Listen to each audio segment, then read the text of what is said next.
नाज़रीन, आप YouTube channel देख रहे हैं। मैं इमरान खान हूँ। अख्तर मेंगल साहब की पार्टी ने एक प्रोग्राम किया कोयटा में, और वो उनके वालिद अता मेंगल साहब के हवाले से उनकी बरसी पे प्रोग्राम होता है, और कोयटा में ये प्रोग्राम था। उसके बाद एक खुदकुश धमाका हुआ है।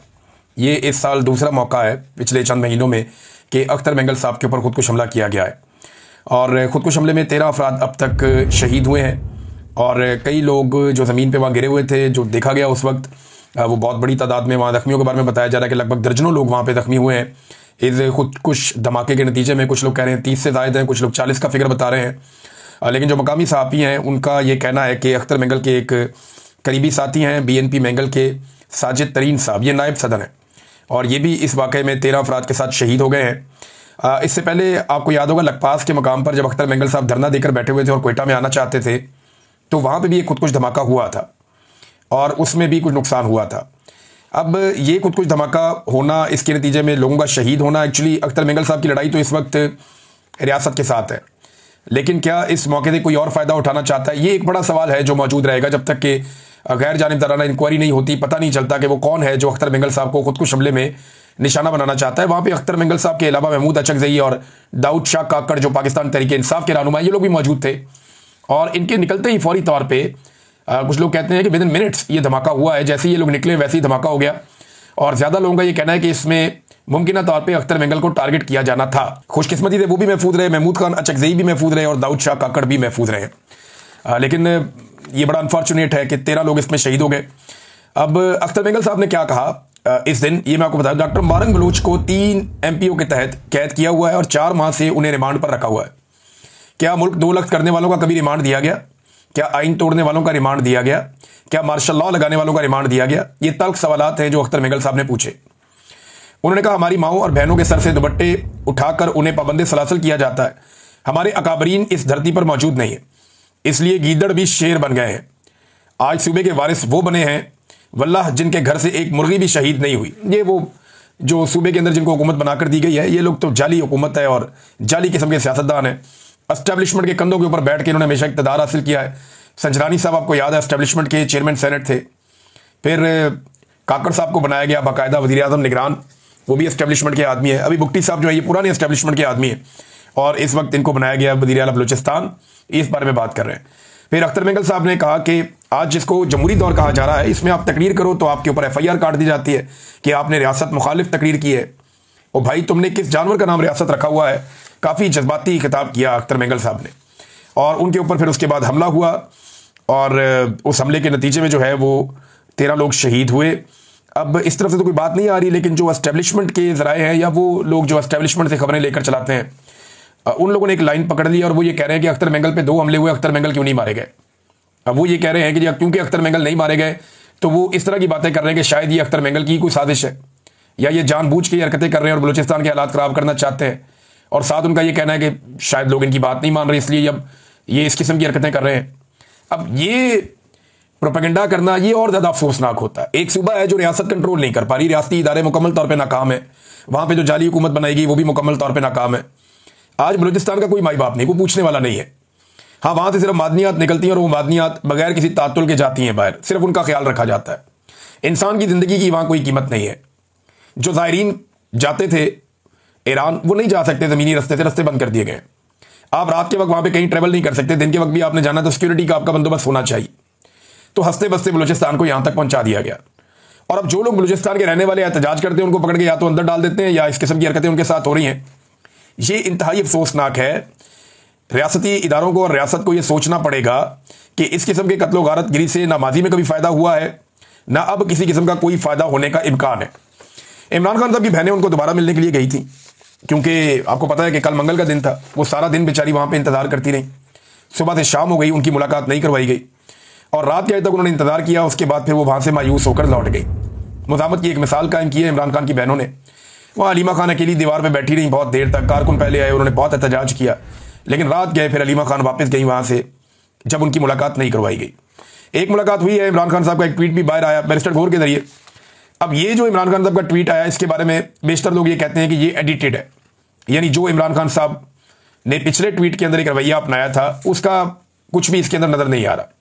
और उससे जो पिछला ट्वीट था वो क्योंकि एक और साहब गए थे मिलने के लिए, तो तब भी चीज़ें काफ़ी गायब थी बीच में से। तो जिस दिन इमरान खान की बहनें मिलती हैं ना, उस दिन आती है असल खबर बाहर। जिस दिन इमरान खान को कोई उनका करीबी साथी मिलता है ऐसा जो कुछ बहादुर हो, या इमरान खान की बहनें मिले, या ज्यादा लोग मिल जाएं, या जिस दिन मीडिया इमरान खान साहब से मिल जाए, या जिस दिन अदालत में इमरान खान साहब का केस लग जाए, उस दिन सारी खबरें बाहर आ जाती हैं। उन्हें रोकने की कोशिश की जा रही थी कि जब तक एक्सटेंशन के मामला हल नहीं हो जाते तब तक के लिए रोका जाए फिलहाल। तो अलीमा खानम की मुलाकात नहीं करवाएगी। अब जो ट्वीट है वो पढ़ के आपको सुनाया दूं, ये बातें तो इमरान खान साहब ने की हैं, लेकिन ऐसा लगता है कि पिछले ट्वीट को अगर आप इमरान खान के पढ़ें तो ऐसा लगता है कि इमरान खान साहब की बातें तो हैं लेकिन एडिटेड है, यानी इनको थोड़ा सा सेंसर किया गया है। और वो देखे ना, इतना ही हर की पसली तो नहीं होती ना कि हर चीज लाके बाहर बता दे। इमरान खान तो कहते हैं, मैं पाकिस्तानी कौम से अपील करता हूं कि वो मुल्क भर में जारी अफसोसनाक सैलाबी सूरत हाल में रेस्क्यू एंड रिलीफ मुहिम में हमेशा की तरह बढ़ चढ़ कर हिस्सा ले। तहरीक इंसाफ भी सैलाब ददगान के लिए बिला तफरीक अपना किरदार अदा करे। ये बहुत अच्छी बात की इमरान खान साहब ने। इस वक्त सबको तवज्जो जो है वो सैलाब मुतासरीन की तरफ रखनी चाहिए। मैं हमेशा मौसमियाती तब्दीलियों और उनसे आने वाले नुकसान के हवाले से शऊर उजागर करता रहा हूँ। हमने पहले खैबर पख्तूनख्वा में बिलियन ट्री सुनामी शुरू करवाया और वफाकी हुकूमत में आकर 10 बिलियन ट्री सुनामी शुरू करवाया। इसके साथ मुतअद्दिद छोटे, दरमियाने और बड़े दर्जे के डैम्स और नेशनल पार्क समेत ऐसे अहम माहौलियाती हिफाजत के मनसूबे शुरू करवाए जो माहौलियाती तबाही में कमी का बायस बने। दरख्त ही माहौलियात का तहफ़्फ़ुज़ कर सकते हैं। ऐसे मनसूबों पर तेजी से काम करना कौमी तरजीह होनी चाहिए। ये मैं गुज़िश्ता कई सालों से ये चीख रहा हूँ। इमरान खान साहब शायद वो पहले आदमी जो ये बात कर रहे थे, बल्कि मैं अपनी ज़ाती हैसियत में हर साल पाकिस्तान में हम ये कोशिश करते हैं दोस्तों के साथ मिलकर कि जितने ज़्यादा हों दरख्त लगाए जाए। और भी बहुत सारे लोग हैं वो करते हैं, कुछ गुलकार हैं, कुछ सिविल सोसाइटी के लोग हैं, वो बहुत ज़्यादा प्लांटेशन करते हैं, लेकिन वो आटे में नमक के बराबर है। हुकूमतों की पूरी शमूलियत होनी चाहिए, पूरे निज़ाम को ये काम करना चाहिए और फिर दरख्तों को संभालना भी चाहिए। पाकिस्तान में यूरोप जैसा मौसम नहीं है कि बार बार बारिशें हो। आपको जो दरख्त लगाना है उसको आपको संभालना भी पड़ता है। कम से कम 1 साल आपको उनका ख्याल रखना पड़ता है, या चंद महीने तो जरूर ख्याल रखना पड़ता है। फिर कटाई जो है वो बिल्कुल जीरो होनी चाहिए, दरख्तों की कटाई बंद करनी चाहिए। इमरान खान साहब ने कहा कि अफगानिस्तान में जल्जले से होने वाली हलाकतों और नुकसान पर दिल शदीद रंजीदा है। हम मुश्किल की इस घड़ी में अपने अफगान भाइयों के साथ खड़े हैं। मुझे अफगानियों के पाकिस्तान से ज़बरदस्ती निकाले जाने पर भी शदीद तहफ़्फ़ुज़ात और अफसोस है। खैबर पख्तूनख्वा की हुकूमत ने अफगानिस्तान के लिए इमदादी सामान ट्रकों में भरकर रवाना किया, अच्छी बात है, और वो सामान अब जाएगा अफगानिस्तान। लेकिन जैसे मरियम नवाज फोटो लगाती है ना यहाँ पे अपनी तशहीर के लिए सरकारी पैसे से, इसी तरह उस पर अली अमीन गंडापुर का फोटो लगा हुआ उन ट्रकों के ऊपर। तो अगर इधर तनकीद होती है तो उधर भी होनी चाहिए। बात जो ठीक है वो ठीक है, और यहाँ पे सिर्फ हुकूमत खैबर पख्तूनख्वा वो करते जो तरीक़ाकार है तो वो बेहतर था। अगर अपने फोटो लगाने तो अपनी ज़ाती पैसों से लगाओ। ये सरकारी पैसों से अपनी ज़ाती तशहीर जो है वो ये नामुनासिब चीज़ है, चाहे कोई भी करे। फिर आगे इमरान खान साहब ने कहा कि खैबर पख्तूनख्वा में अपने ही लोगों पर ड्रोन अटैक्स और मिलिट्री ऑपरेशन फौरी तौर पर बंद होना चाहिए। अली अमीन गंडापुर समेत सूबाई हुकूमत को इस मामले पर भरपूर मज़ामत करनी चाहिए। पहले ही वो इलाके सैलाब की तबाही झेल रहे हैं। इन हालात में ऑपरेशन या ड्रोन हमले और अपने इलाकों से बेदखली जख्मों पर नमक छिड़कने के मुतरादिफ है। मेरी हदायत की रोशनी में तहरीक इंसाफ का ज़िमनी इंतखाबात के बाइकआउट का फैसला काबिल तहसीन है। कागजात नामजदगी वापस लेने वाले उम्मीदवारों भी दाद के मुस्तहिक हैं। जिन अरकान ने असम्बली की कमेटियों से इस्तीफा दिया वो भी काबिल तारीफ हैं। इनको ये भी हदायत करता हूँ कि अगर इनके ज़ेर इस्तेमाल कोई गाड़ी या मुराद है तो चाबियाँ वापस करें और फौरी तौर पर मुराद वापस करें। पेशावर जलसे की हतमी तारीख का फैसला सितंबर में ही सैलाब की सूरत हाल देखकर मुशावरत से किया जाए। 3 साल जुल्म और जबर सहने और हक पर होने के बावजूद मैंने मुल्की मफाद में मुज़ाकरात की बात की, मगर मुझ समेत मेरे खानदान से सियासी इंतकाम की इंतहा कर दी गई। हमारे लोगों पर सीधी गोलियां चलाई गई और पार्लियामान में हमारे अपोजिशन लीडर को नाअहल कर दिया गया। इसके बाद मुज़ाकरात की गुंजाइश बाकी नहीं रहती। ये मुझ समेत मेरे खानदान में से जिस मर्जी को कैद कर दें, मैं अपने मौक़िफ़ से पीछे नहीं हटूंगा और ना ही इनके आगे झुकूंगा। साबिक़ वज़ीर-ए-आज़म इमरान खान की अडयाला जेल में गुफ्तगू। ये जी इमरान खान साहब का ट्वीट आया जिसमें उन्होंने वो सारी बातें की हैं जो मैंने अभी आपके सामने रखी। अब मैंने आपसे कहा था कि एक्सटेंशन के मामला हल होने तक कोशिश की जाएगी कि इमरान खान साहब के कोई अब स्टेटमेंट मजीद बाहर ना आए, रंग में भंग ना पड़ जाए। तो इसमें नाज़रीन मेरी खबर की तस्दीक की है राना सनाउल्लाह साहब ने। खबर के एक हिस्से की तो तस्दीक उन्होंने कर दी है कि जो मरी का एक, यानी पहले लंदन प्लान था, मरी प्लान है, तो मरी प्लान वाकई हुआ है। कुछ लोगों ने आकर शरीफ खानदान के लोगों से मुलाकात की है और कुछ चीज़ें तय पाई हैं। ये बात तो हुई है वहाँ पे। अब राना सनाउल्लाह साहब ने इसकी तस्दीक कर दी है। अब तसलसल है जी, एक्सटेंशन की तो तस्दीक हो गई कि एक्सटेंशन होने जा रही है। जिन शराइत पे होने जा रही है जो मैंने आपको बताई थी वो आप आने वाले दिनों में देख लेंगे। खबर का वो हिस्सा भी आपको साबित हो जाएगा कुछ अरसे में। तो एस्टैब्लिशमेंट ने ऐसा लगता है कि हामी भर ली है नवाज शरीफ साहब की शराइत पर कि ठीक है आप दे एक्सटेंशन, फिर बाकी काम करते हैं। इस पर राना सनाउल्लाह साहब ने बड़ी खुशी खुशी ये खबर सुनाई है और उन्हें लगता है कि इससे वो इमरान खान को और सिस्टम को काबू कर लेंगे। तो देखते हैं वो क्या करते हैं। अब आ जाए नादरीन फ्लड्स की तरफ। सैलाब ने तबाही फेरी हुई है पूरे पंजाब के अंदर और ये तबाही अब सिंध की तरफ बढ़ती जा रही है। पाकिस्तानियों को विजिलेंट होना पड़ेगा। मेरी तमाम जो हमारी तंजीमें थी जो हमारे साथ काम कर रही थी, उन सबसे मेरी गुजारिश है कि तगड़े हो जाएं। मैं भी आपके साथ शामिल होने जा रहा हूं इस मरतबा फिर से सैलाब मुतासरीन की मदद के लिए। मुझे बहुत सारे लोगों ने टेलीफोन कॉल्स की, बहुत सारे लोगों ने रब्ता किया। उन्होंने कहा जी हमें आप पे भरोसा है, आपने पहले भी काम किया, आप लोग फिर काम करें। तो मेरे साथ लगभग उस वक्त कोई 400 के करीब लोग काम कर रहे थे। उन तमाम नौजवानों को भी मैं यहाँ से पैगाम दे रहा हूँ कि तगड़े हो जाएं और तैयारी कर लें। हम बहुत बड़े पैमाने पर सैलाब मुतासरीन की मदद करने जा रहे हैं और उसका आगाज़ मैं, क्योंकि पाकिस्तान तो अभी नहीं आ सकता, वो सिचुएशन आप जानते हैं और मुझे सबने मना किया है कि आपने पाकिस्तान नहीं आना, आप आएंगे आपको पकड़ लेंगे, फिर सैलाब आपका अंदर ही उधर जाएगा। लिहाजा बाहर से मैं यहाँ पे आप लोगों के लिए फंड रेजिंग करूंगा। मुझे कुछ NGO जो बहुत अच्छा काम करती हैं, जिन्होंने बेहतरीन पाकिस्तान के अंदर और दुनिया भर में काम किया, गजा में काम किया, अफ्रीका में काम किया, दुनिया के कई ममालिक में काम किया, उन NGOs ने मेरे से रब्ता किया है। उनमें से कुछ को हमने शॉर्टलिस्ट किया है। उनके साथ मिलकर हम यहाँ से फंड रेजिंग करेंगे और पाकिस्तान में सैलाब मुतासरीन की मदद के लिए जो हमसे हो पाएगा वो हम करेंगे। इससे पहले अपनी जाती कैपेसिटी में हम कुछ थोड़ा बहुत कर रहे थे, लेकिन वो आटे में नमक के बराबर भी नहीं है। यानी हम एक इंडिविजुअल कैपेसिटी में आप बहुत थोड़ा सा काम कर सकते हैं। तो अब मैं आप सबको दावत देने जा रहा हूं कि आप सब इसका हिस्सा बन जाएं। बहुत जल्दी हम बहुत सारी चीजें अनाउंस करेंगे। हमारा जो पहला प्रोग्राम होने जा रहा है सैलाब मुतासरीन की मदद के लिए, वो यहां पे होगा मैनचेस्टर में। और मैनचेस्टर में एक माए नवाब रेस्टोरेंट है, उसके हॉल में हम ये पहला प्रोग्राम करने जा रहे हैं। 300 से ज्यादा लोगों की वहां पे कैपेसिटी है।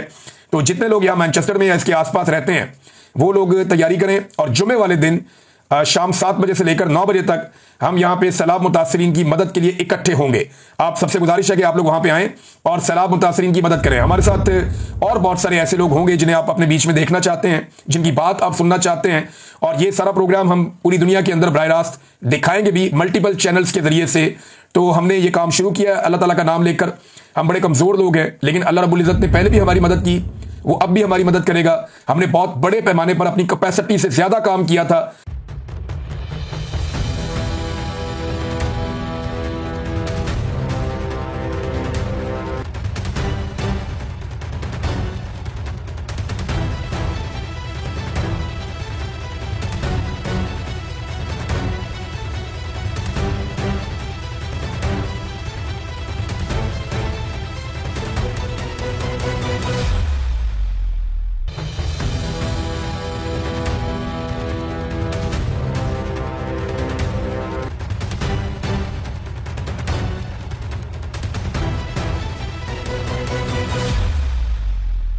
मुझे आज भी यकीन नहीं आता कि हम वो कर पाए थे। तो मुझे अल्लाह ताला से उम्मीद है कि ये बहुत बड़ी आजमाइश है पाकिस्तान पे। मैं वहां तो नहीं जा सकता, लेकिन यहां से जो कुछ मेरे से बन पड़ेगा मैं करूंगा।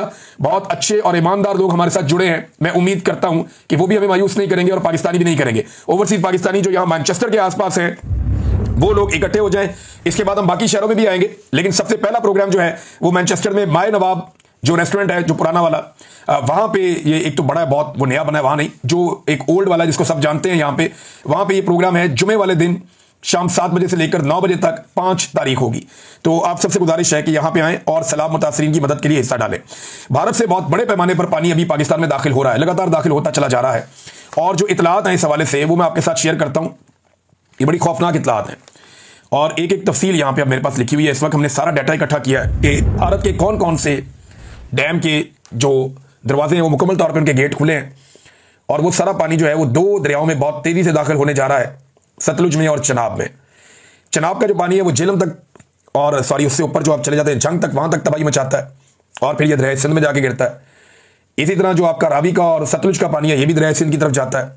रावी ने जो कुछ किया वो आपके सामने है। रावी में लगातार पानी की जो सतह है वो बार बार बुलंद होती है और अभी मजीद पानी का एक रैला रावी में दाखिल होने जा रहा है। जबकि सतलुज के हालात बताए जा रहे हैं कि सबसे ज्यादा खौफनाक हैं। ब्यास के इलाके में जो कैशमेंट एरिया है वहां पे बारिश रुकी नहीं रही, ना ही हिमाचल के इलाकों में बारिश रुक रही है और वो अगले चंद दिन जारी रहेगी। तो ये सतलुज बहुत बड़ा खतरा है मुल्तान के लिए।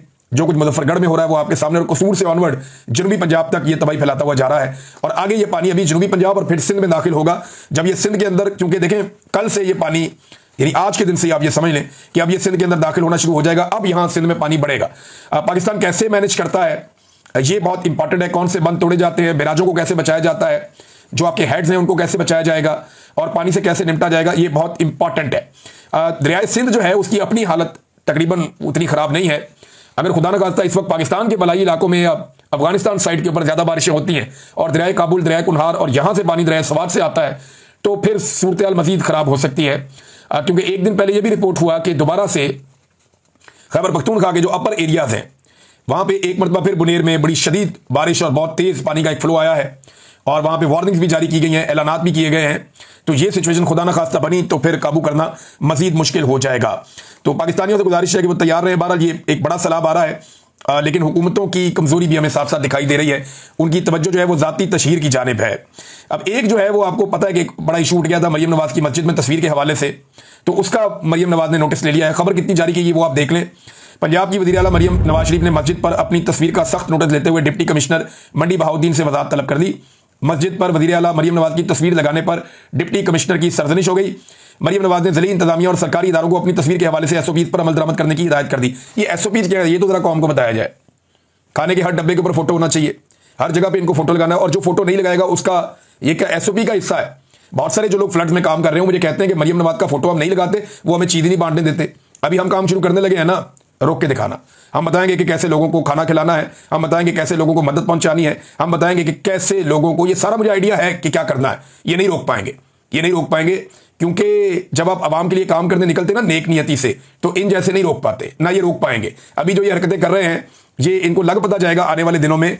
ये जो तस्वीर वाला मामला है इस पे नोटिस तो लिया है, लेकिन क्या इंतजामिया को मरियम नवाज ने मना किया कि आज के बाद मेरी फोटो नहीं लगानी, ना किसी लैटरीन पे, ना किसी अस्पताल पे, ना किसी और जगह पे, ना किसी खैमे पे, ना किसी खाने पे, ना किसी डब्बे पे, ना किसी राशन पे, हर जगह ये अपनी फोटो चिपका रही हैं और यही चल रहा है। जाती तशहीर के मामला आता है ना। गंडापुर ने भी एक अजीबोगरीब हरकत की है।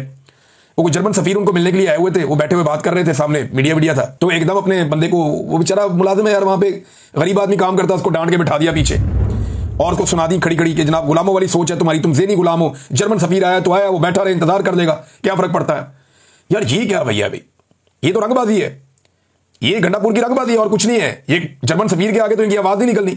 वहां तो ये बहुत अच्छे तरीके से बात करते हैं कि जर्मन सफीर मिलने के लिए आया, यहां बैठ के लोगों के सामने जनाब मैं बहुत बड़ा हीरो हूं, बहुत बड़ा। भाई घर पे मेहमान आया, उसको आपने इज्जत देनी होती है। आप ये कह सकते हैं कि ठीक है उन्हें वेट कराएं, मैं जरा साफियों से बात कर दूं। आप साफियों को कह सकते थे कि जी क्योंकि एक एम्बेसडर मिलने के लिए आए, हमने उनके साथ भी बात करनी है, तो मैं जरा जल्दी वाइंड अप कर लेता हूं। यह है एक नॉर्मल बिहेवियर। ये ना मुफ्त में मशहूर होने के लिए ना, अपने आप को बताने के लिए मैं बहुत बड़ा हूं, मैं कोई गुलाम नहीं हूं, मेरे अंदर कोई गुलामी वाली सोच नहीं है। और भाई वो इमरान खान ही है जिसने एब्सोल्युटली नॉट कहा था, और वो लॉजिकल था। उसने कहा था कि हम कोई गुलाम है, हम आपकी बात नहीं मान सकते। ये बात थी लॉजिकल। ये किसी आए हुए मेहमान को इस तरीके से डील करना, और एक गरीब मुलाजिम को सिर्फ इसलिए कि वो आपके पास तनख्वाह पे काम करता है आप उसको धुतकार के पीछे बैठा देंगे, ये तरीकाकार गलत है। और ज़ेनी गुलाम करार दे देना, गुलामों वाली सोच है तुम्हारी, ये कह देना, ये ज्यादती है। इससे आप हीरो नहीं बनेंगे। अली बिन गंडापुर साहब आपकी इज्जत में इजाफा नहीं होगा। नाज़रीन, शहबाज शरीफ साहब की चीन में बढ़ चढ़ के इज्जत अफजाई हो रही है। वो मुंह ही नहीं लगा रहा। प्यूटन से इनको मिलना था तो चंद कदम जाके वो मोदी शूदी के साथ सबके साथ वो वॉके शॉके कर रहा है, हर एक के साथ वो अच्छे तरीके से मिल रहा है प्यूटन। लेकिन शहबाज शरीफ साहब चंद कदम गए पीछे से, आवाज देकर जाकर मिले हैं जनाब प्यूटन को, और वहां पे फिर रेस्क्यू करने के लिए आर्मी चीफ पहुंचे हैं। तो शहबाज शरीफ साहब की वैल्यू खत्म हो गई, क्योंकि सारे जानते हैं कि असल हुक्मरान तो ये है पाकिस्तान के, जो बात करनी है वो इनसे करो। ये तो अर्दली लगे हुए हैं, इनको रह दो पीछे। और वो तस्वीरों में आप देख भी रहे हैं बेचारे शर्मा शर्मा के पीछे पीछे खड़े हैं। कॉन्फिडेंस ही फारग हुआ है शहबाज शरीफ साहब का। और मिलते कि इनको छोटे छोटे मुल्क नहीं है सेंट्रल एशिया के, इनको मिलकर इनके साथ खुशखपियां करके और तस्वीरें बना के और सोशल मीडिया पे लगाते हैं कि जनाब शहबाज शरीफ छा गया, तो ये हो गया, तो वो हो गया, तो कुछ नहीं हो गया, इजी हो जाए। यही प्यूटन था। यानी शहबाज शरीफ आवाज देता है, देके रोकता है, चंद लम्हे बात करता है, फोटो बन जाती है, वीडियो बन जाती है। जनाब बहुत बड़ी मुलाकात हो गई। इमरान खान से ये बंदा 3 घंटे मिला था, और ये उस दिन मिला था जिस दिन इसने जंग शुरू हुई थी इसकी यूक्रेन के साथ। कितना इंपॉर्टेंट डे था। तो इमरान खान पे इसने 3 घंटे लगाए थे उसके साथ बात करने में। ये इमरान खान की वैल्यू थी। यही चीन था इमरान खान का इस्तकबाल आप देखें, यही रशिया था इमरान खान का इस्तकबाल आप देखें। दुनिया इमरान खान को किसी और तरह लेती थी। डोनाल्ड ट्रंप और उसकी वाइफ और बाकी लोग इमरान खान को कैसे मिलते थे सब देखते थे। लेकिन यहां पे ये सबके पीछे पीछे भागते हैं और मुलाकातें करते हैं। छोटी छोटी गुजरते हुए कोई बंदा इनको सलाम कर देना, कहते हैं बड़ी अहम मुलाकात होगी, 2 तरफा अमूर सिरे बहस आ गए, ये कर दिया वो कर दिया, कहानियां लंबी है सुना देते हैं, हालांकि कुछ भी नहीं है। तो आर्मी चीफ पहुंचे जनाब। अब आर्मी चीफ की इज्जत होनी थी, और इनकी इज्जत अफजाई तो पहले से ही हो रही है। लोगों को पता है कि असल हुक्मरान तो पाकिस्तान का आर्मी चीफ होता है, ये वज़ीर आज़म तो फारिग होते हैं। एक आदमी आया था इमरान खान, उसने कोशिश की, एक दौर में नवाज शरीफ ने की थी, एक दौर में बेनजीर ने की थी, एक दौर में भुट्टो ने की थी। तो जिसने कोशिश की कि वो आर्मी चीफ से ज्यादा इंपॉर्टेंट हो जाए, वो फारिग हो जाता है। तो शहबाज शरीफ को अपनी औकात पता है, वो एग्जैक्टली उसी जगह पे खड़े हैं जहां पे उनकी औकात है। अर्दली इमरान खान साहब ने कुछ गलत नहीं कहा था, लेकिन अब